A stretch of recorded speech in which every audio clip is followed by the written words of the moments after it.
जय जगन्नाथ सांग मैंने आज मुझे किछिटा ब्लाउज रो पैटर्न रेडी करछि आउ तार हातर स्लीव्स रो भी डिजाइन मु दुई तीनटा रेडी करछि तो आपण मानको साथ रे शेयर करछि। देखंतु प्रथम ये गोटे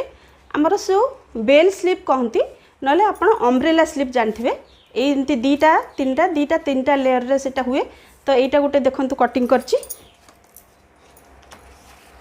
तापर देखंतु ये गोटे हातर डिजाइन एटा गोटे कटिंग हेछि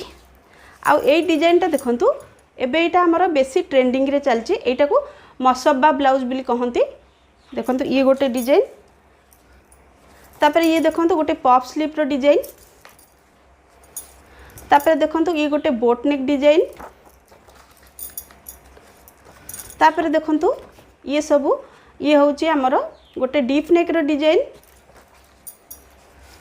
ये भी हमर गोटे हमर एटा बोट नेक डिजाइन ये गोटे हमर देखंतु डीप नेक डिजाइन ए भलिया रहइबो एटा कट वर्क ऊपर आ ये किछटा हमर प्रिंसेस कट ब्लाउज आ डबल कटोरी ब्लाउज। जदि आपण माने को भी ब्लाउज ऑर्डर करिया को चाहंती ताले स्क्रीन ऊपर देखंतु गोटे नंबर दिया जाईची सेटा होची मो व्हाट्सएप नंबर आपण चाहिले से व्हाट्सएप रे मते मेसेज करंतु।